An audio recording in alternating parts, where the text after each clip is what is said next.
Maka beliau mengatakan apa? Yakfi minal jazaa'i laka, cukuplah balasan bagimu bahwa Allah menerima kekurangan sholatmu yang tidak khusyuk itu. Jadi sholat kita ini khusyuk nggak? Udah belajar ma'rifatullah lah ya. Jadi antum kira khusyuk itu dari awal, terus dalam hati nyebut Allah, Allah. Enggak, itu nyembah lafaz itu. Syirik juga kalau antum nyembah lafaz. Jadi kalau antum sholat nih bayangin lafaz ini nih. Ini yang kebayang lagi sholat. Ini huruf nggak? Makhluk ini, syirik kalau antum bayangin itu. Yang disembah yang punya nama ini. Ustadz, saya melihat ada cahaya, lafaznya begitu. Lah itu cahaya nama yang nempel di kolbumu. Jadi kolbu kita ini ketika tembus nama Allah, itu bergeser kayak dua batu, ces. Maka ada itu yang syawarikul anwar. Terbitlah cahaya. Cuma karena dia syawarik, syuruk itu setiap saat atau cuma di jam tertentu? Jam tertentu aja. Jadi kalau zikir, kenapa enaknya cuma kadang di depan, tengahnya udah enggak, akhirnya enggak jelas? Ya kadang-kadang begitu. Kemarin enak banget kok, sekarang biasa aja. Ya itu, namanya syuruk. Kadang dia terbit, kadang enggak. Suka-suka Allah yang punya nama. Ya kan? Maka orang-orang yang sudah bermakrifat sebelum zikir, dia sudah wusul sebelum menyebut. Itu sebabnya di majelis Maulana Abati, kenal dulu baru sebut, kenal dulu baru bisa ingat. Nah, untuk mengenal, aneh kalau kenalan nih, pertama, namanya siapa? Jangan begitu, biasa aja. Namanya siapa mas? Gitu kan? Ya nggak? Nah, Allah itu bahasa basi sama kita. Kamu tahu nggak namaku siapa? Hal ta'lamu lahu samiyya. Walillahil asma'ul husna. Jadi Allah itu mesra sekali sama kita, akrab sekali. Allah malah yang nanya, ya kan? Baik. Jadi teman-teman yang melakukan Allah, karena mengenal itu harus dimulai dari nama, maka awal ma'rifat adalah ma'rifatul asma. Mengenal nama Allah Subhanahu wa ta'ala. Akhirnya pun mengenal yang punya nama. Yang punya nama bisa jadi namanya lebih banyak lagi. Coba, nama Bang Dik doang, ternyata nama kecilnya Rizky itu. Di rumah dipanggil apa? Entong? Om Ganteng. Aduh. Enggak, waktu di kampung, di rumah mbak, bapak. Bengek. Bengek. Tuh, dia punya nama loh, Bengek. Kalau di sekolah dulu waktu badung-badung apa panggilnya apa? Woi. Woi. Tuh, itu panggilan semua. Kalau orang manggil woi, nyaut nggak? Nyaut. Allah itu dipanggil dengan semua bahasa, semua nama, semua lughat, semua lahjat. Allah itu bukan bahasa Arab murni loh. Dia bahasa lebih tua dari bahasa Arab. Masuk ke bahasa Suryani Ibrani, di bahasa Ibrani Elohim. Lafaz intinya ada di alif lam. Maka intinya ilmu ma'rifat itu kalau versi Maulana kan ada di alif kan. Kalau alif antara ada di bawah alif itu ada apa gitu. Nah, itu bagian beliau lah ya. Kita manas-manasin aja biar antum datang lagi malam Rabu kan. Karena aneh itu kulit-kulitnya doang. Nanti beliau yang jeroan-jeroannya masuk kan. Lebih merinding-merinding lagi kan. Jadi orang kalau nanya ini ada kitabnya ke sini, ada kitabnya gitu. Karena kalau beliau kan kitabnya di kolbunya. Nah, Play Store langit itu ketika diinstal itu masuknya ke kolbu. Kan saya menginstal nih, masuknya ke handphone kan? Mungkin nggak kita nginstal suatu tapi nggak ada emailnya. Harus ada nama email dulu kan? Itulah nama ruhani. Supaya ada, biar masuk ma'rifat tuh ada tempat masuknya. Antum harus kenal dulu nama ruhani. Maka nanti ada latihan dan itu wajib. Bisa berkoneksi dengan ruh kita sendiri. Nah itu yang disebut man arafa nafsahu. Ya. Kalau di thariqat biasa yang formal itu man arafa nafsahu itu cukup dengan mengenal sifat-sifat, tabiat-tabiat. Itu baru arafa nafsiyah. Nafs yang zahir, belum nafs yang ruhiyah. Ya. Nah, kayaknya di situ ada pertanyaan tuh. Apa pertanyaannya? Assalamualaikum warahmatullahi wabarakatuh. Ya, luar biasa Bu ya. Sejak saya melihat di YouTube Buya menjelaskan tentang nama tubuh ruh. Saya banyak bertanya kepada guru-guru saya. Beliau mengatakan, ini bukan materi umum. Jadi saya dianggap lancang dong. Ini adalah kerahasiaan. Masya Allah. Maka pertanyaan saya, ketika seorang ibu sudah dihembuskan ruh bayi di situ, apakah sudah ada namanya? Atau kita akan mencari nama itu setelah kita mencari keilahian, agar senantiasa tubuh jasad dengan tubuh ruh ini selaras gitu. Tapi pertanyaannya di surat Al-Fajr, hei jiwa-jiwa yang tenang, datanglah kepadaku. Jadi sebenarnya ini nama ruh atau nama jiwa. Lalu jiwa ini apa? Ruh ini apa? Buya, mohon izin Buya. Pertanyaannya kelas profesor nih. Wah, ya dah. Baik, izin Syekh Mansur, nanti kalau kurang tolong ditambahin ya. Kalau mau pakai dalil atau langsung? Terserah. Tapi kan kita makhluk dalil ya, butuh dalil. Antum silakan cari surat Shot ayat 72. Nanti ketemu. Jadi di ayat sebelumnya Allah berfirman, sesungguhnya aku menciptakan bashar. Bashar itu tubuh ini. Tempatnya si nafsiyah. Tubuh ini bashar, sisi manusiawi. Aku ciptakan. Jadi Allah itu kasih kata kuncian yang sangat luar biasa.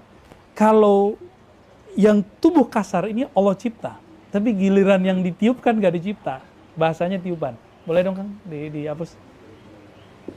Diulang lagi yang terakhir. Inni khaliqun basharan min tin, gitu kalau nggak salah ayatnya. Itu di ayat 71-nya kalau nggak salah. Sesungguhnya aku menciptakan manusia, sisi manusiawinya itu dari tin, dari tanah, anasir tanah. Jadi kayak avatar, ada anasir tanah, anasir udara, anasir apa? Api. Nah, itu di tanah kan lengkap semuanya. Tanahnya macam-macam kan. Ada tanah yang kebakar, ada tin, ada masnun kan. Ada macam-macam istilah tanah di Quran ya. Ada tanah liat, ada tanah gosong. Itu ada tuh istilah tanah lumpur. Kalau yang korupsi itu tanah curian kali ya. Tanah sengketa. Nauzubillah ya Allah, nauzubillah, nauzubillah. Siapa tahu mereka jadi wali Allah ntar kan. Ya nauzubillah, kita nggak ada maksud merendahkan siapa-siapa. Karena orang yang maksiat hari ini belum tentu dia maksiat selama-lamanya. Orang yang taat hari ini belum tentu dia taat selama-lamanya. Itu urusan kolbu. Maka Sidi Ahmad Tijani mengatakan dalam kalam-kalam kudusiyah Allah itu dikatakan, ini sesuai dengan makna hadis Nasai. Jika Allah sudah memandang hambanya sekali aja ridho, itu lam yu'adzibhum abadan. Allah tidak akan siksa. Jadi sekali Allah pandang kita nih, mau sebahlul apa, mau dia korupsi berapa, zina 1000 kali, 1.000.000 kali, dia bunuh orang 1.000.000 orang. Tapi kalau Allah sudah pandang, dia pasti tobat di akhir hayatnya. Itu yang terjadi pada orang yang di zaman Bani Israel, yang dia bunuh 100 orang ya. Yang terakhir ulama yang dibunuh. Ulama. Itu ulama kok bisa ya? Ente bunuh berapa orang? 99. Neraka ente gitu. Jadi dari dulu sudah ada ulama, kurikulum neraka itu sudah ada. Panitia-panitia neraka itu sudah ada. Itu contohnya di Sahih Bukhari loh. Dibunuh nggak sama dia? Dibunuh, lengkap 100. 100 itu yang tertulis. Orang Arab tuh kalau ngomong 100, litakthir, menunjukkan banyak. Dia bunuh. Gimana dengan dia selingkuh, zina, lebih banyak lagi. Dia maling. Nggak disebutin. Itu yang parah-parah aja. Yang parah disebutin. Yang pantas disebutin kan menyeramkan tuh. Aku udah bunuh 99. Coba kalau dia bilang, aku goda sekian gadis, Pak Kiai. Kan lucu. Nggak seru. Yang seru itu kalau dia bilang, saya sudah bunuh sekian orang. Ini jawara sakti. Ketika dia bilang, malaka minat tobat. Kamu nggak ada tobat. Itu belatinya langsung terbang. Set. Kepala langsung. Itu kepala terakhir ya. Tahu-tahu dengar ada wali Allah di ujung kampung. Datang ke sana. Ketika datang apa kata dia?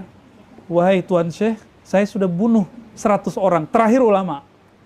Bisa nggak tobat? Jawabannya apa? Malaka. Apa yang membuat kamu tertahan dari tobat? Girang, merinding, selamat. Tapi ada satu syarat.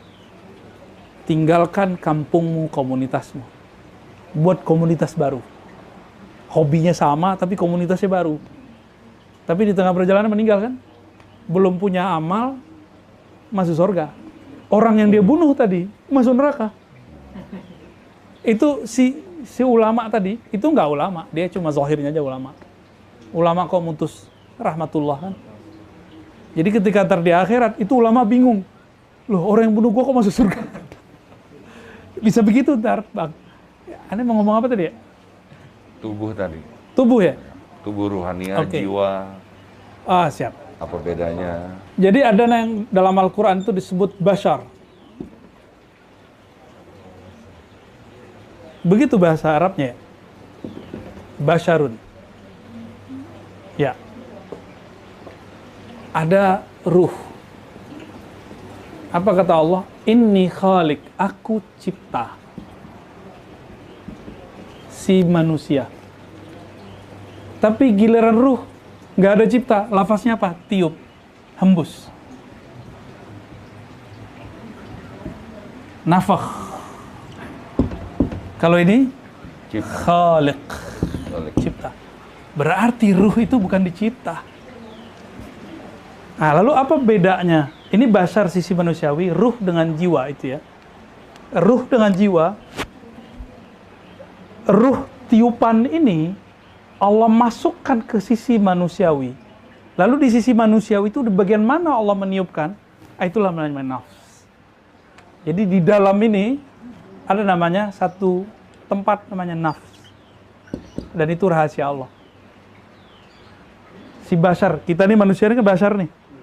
Nah, Allah tiup di mana? Ini ditiupkan masuk ke dalam. Nah, di dalamnya itu ada namanya kolbu. Itu sebabnya Imam Ghazali kesulitan untuk membedakan antara ruh, kolbu, nafs. Nah, satu lagi akal dia.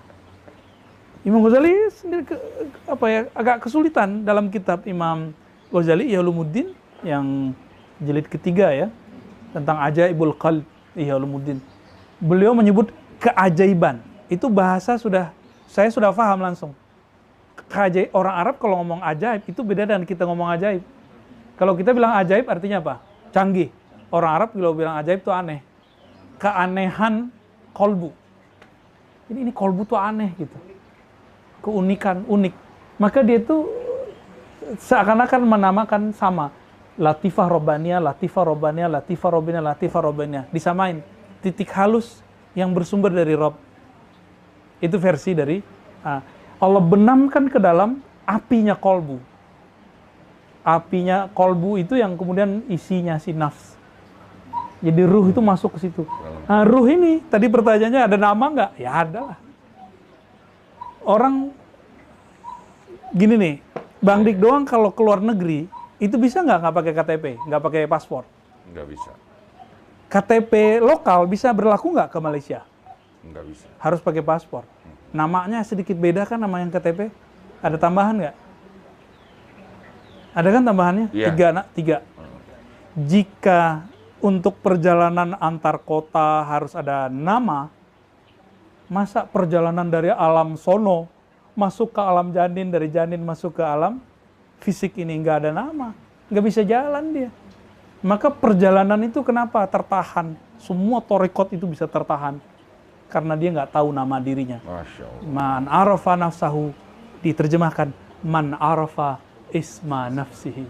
Siapa yang mengenal nama dirinya dulu, baru karakter dirinya, baru sifat-sifatnya, penyakit-penyakitnya, obat-obatnya, baru terketemu jalan menuju Allah, sang peniup ruh. Gaya sok pinter. Posisi jiwa tadi belum dijelasin antara jiwa dan ruh. Ini kan bashar ini si bayi. Kalau versi hadis kan ada dua versi. 40 kali 3 sama 45 hari ditiup. Berarti sebelum itu dari nutfah, dari sperma, S aja ya, sampai kemudian ditiup, saya tertarik pakai yang ini. 45 hari. Karena kita konfirmasi ke dokter-dokter kandungan, umur 28 sudah ada jantung, sudah ada otak, sudah ada paru, sudah ada semuanya. Umur berapa? 28 hari. Kalau udah kawin ya. Cuma manusia mini kecil, bergerak sendiri. Ketika umur 40-an, kata beberapa dokter bidang ini, udah ada jurnalnya juga, itu terjadi integrasi, si jantung ini bergerak karena ada kaitan dengan otak, otak ada kaitan dengan paru, terus itu satu integritas sama. Jadi dia terintegrasi. Ada koneksi semuanya. Barangkali kalau mau kita bahasakan secara kedokteran disebut terintegrasi. Kalau bahasa kita peniupan ruh. Kalau bahasa anak komputer penginstalan ruh. Windows berapa tuh? Tuh, komputer nggak bisa jalan kalau nggak ada Windows-nya kan? Ada penginstalan, ada nginstalin, ada barangnya. Dikasih nama nggak ketika diinstal? Kalau yang original loh ya, dikasih nama nggak? Kecuali yang nggak original, nggak perlu nama. Yang KW nggak perlu nama. Itu sebabnya kajian-kajian kebatinan, kerohanian yang namanya nggak jelas. Itu kemana-mana perginya. Kemana-mana perginya.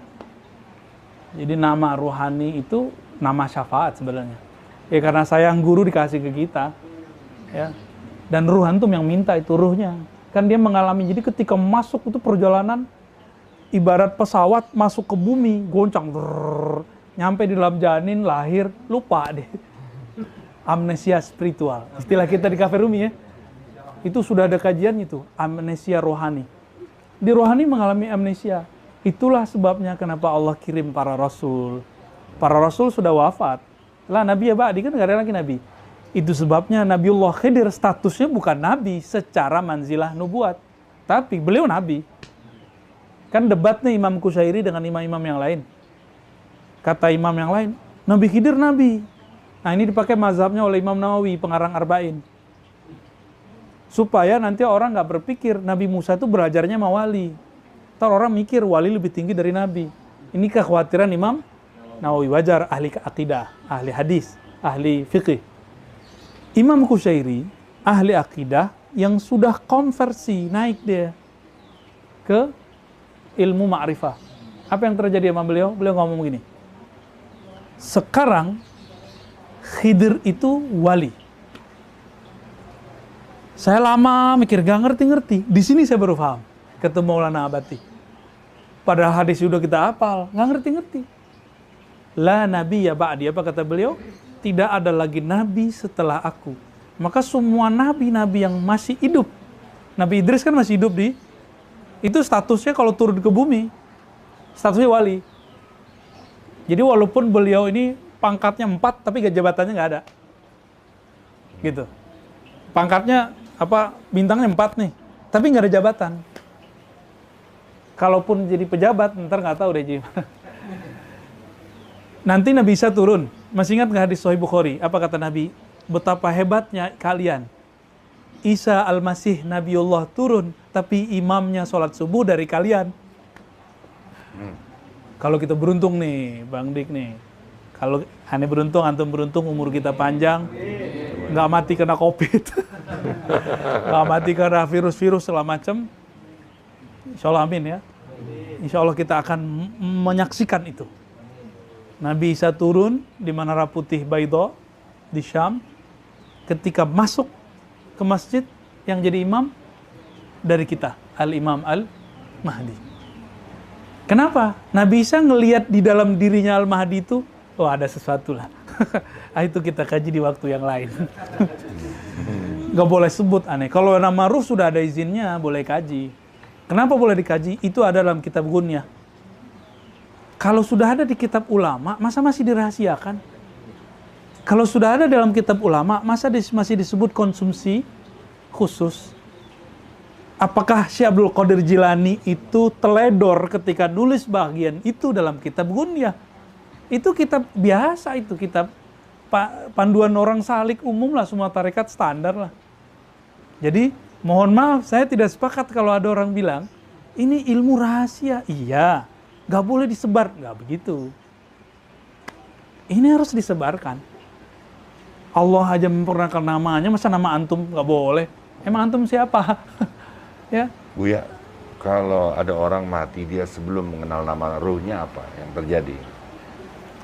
orang kalau meninggal sebelum mengenal dirinya, itu yang sebenarnya. Jadi kalau belum kenal nama, berarti dia belum kenal dirinya. Berarti dia ketika ditanya, man rabbuka, bingung dia jawab pintar.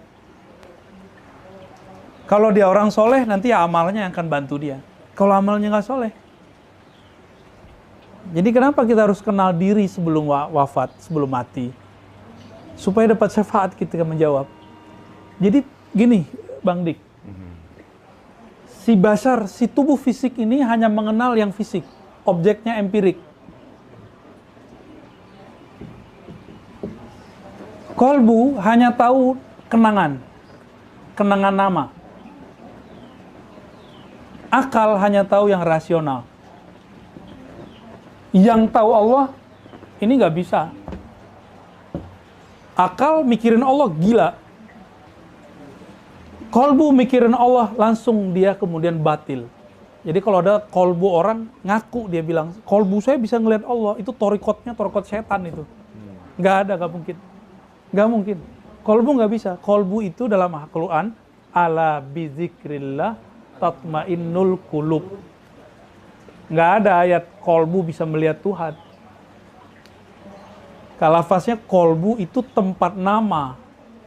Jadi kalau disebut, telepon. Arozi, tolong dong, itu adik saya, tolong dimasukin, tolong diterima, dia butuh kerja. Karena dapat syafaat dari Bang Dik, saya terima nggak? Saya minta nama nggak? Kasih berkasnya sini dong. Berarti syafaat itu intinya apa? Mudah apa ya? Bukan. Pintu syafaat apa? Ma'rifat. Kenal. Jadi kalau kita nggak kenal dengan orang itu, kita nggak akan dapat syafaat. Itu yang disebut syafaatul uzma. Kalau hari ini kita nggak kenal nama Nabi, nggak bisa berkoneksi dengan Nabi, nggak kenal dengan nama Allah, terus dapat syafaat apa? Nah, itu sebablah ma'rifat itu kita bahas tadi, kaidahnya apa? Awalul ma'arif al-asma. Jadi awal ma'rifat itu adalah ma'rifatul asma. Awal ma'rifat itu adalah mengenal nama. Jadi kalau Rasul sudah kenal nama-nama kita, itu baru namanya syafaatul uzma. Oke, anggap Rasul kenal nama kita. Kita nggak kenal nama-nama kita gimana? Misalnya nih, namanya beliau apa? Abdurrahim Akmali. Dipanggil-panggil, misal anggap saya Rasul nih. Akmali. Bingung, nama saya Rizky, bukan Akmali. Ente salah orang. Ente kayaknya bukan Rasul deh. Bisa jadi begitu, Tar. Ya. Masa Rasul salah nama aneh? Berarti nggak kasaf ente. Kan bisa begitu, Tar kan? Katanya Rasul ini diperjalankan ke langit, ke aras, bisa diperjalankan ke masa depan. Masa nama aneh aja nggak tahu? Jadi orang-orang yang ngotot bahwa nama KTP dia itu yang nama, ya sudahlah, dapat syafaat. Siapa apa ntar ya? Bingung kita mau jelasin. Ya, Pak. Jadi kalau nggak kenal di sini, orang akan mencarinya di alam barzakh. Dan itu ditulis oleh gurunya Syekh Nazim. Syekh Nazim itu berkalam ke muridnya. Kalam dari Syekh Abdullah Faiz Dagestani, mursyid Thariqah Naqsyabandiyah. Apa kata beliau? Orang yang tidak sempurna suluk ma'rifatnya waktu masih hidup, dia harus menyempurnakannya setelah masuk ke alam barzakh. Alamnya kira-kira begitu yang beliau tangkap di zaman itu. Sama dengan kitab Habib Zain. Ya, Bahjatut Talibin, ya bin Smith ya Maulana ya. Apa kata beliau? Orang kalau nggak sempurna pengenalannya di dunia, maka dia harus menyempurnakan setelah mati. Dalilnya lainnya apa nih? Ini kan kalam ulama. Kita kan butuh dalil. Kan kita sekarang jadi haba dalil. Mana dalilnya? Udah kita kasih dalil.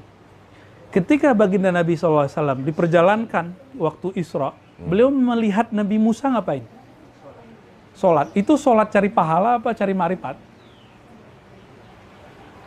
Beliau mengatakan, marartu bi qabri Musa wa huwa yusalli fi qabri. Aku melewati Nabi Musa, kuburnya, dan dia lagi sholat dalam kuburnya.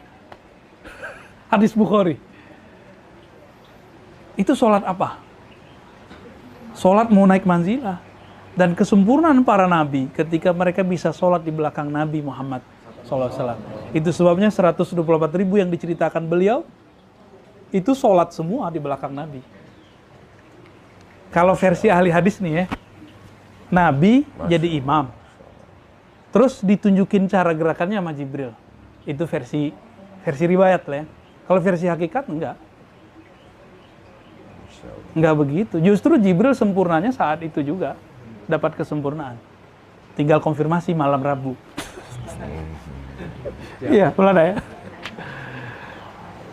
Masya Allah. Masya Allah, Masya Allah. Jadi untuk debat syafaat, harus bermakrifat. Harus kenal diri kita. Jadi kalau kita dipanggil nih, dibuka nanti daftarnya. Daftar syafaat kubro, ada daftarnya. Abdurrahim Akmali. Dipelototin terus kan, kamu orangnya? Enggak, saya Rizky, saya dik doang. Kan gak bisa. Ke laut. Ah, ini nama si Ruh ini. Beberapa masyaikh yang saya temui, itu mereka ketemu namanya depan-depan doang. Ternyata dari beliau betul. Beliau ngomong, biasanya wali-wali yang dapat di luar jalur Khidriyah, itu memang dapatnya depan-depannya Maulana. Paling sering dipanggilnya mereka cuma Maulana. Oh ternyata itu panggilan Jabarut ya Maulana. Pangkat Jabarut. Jadi dia dipanggil Maulana. Maulana Muhammad. Semuanya pasti namanya Maulana Muhammad apa gitu.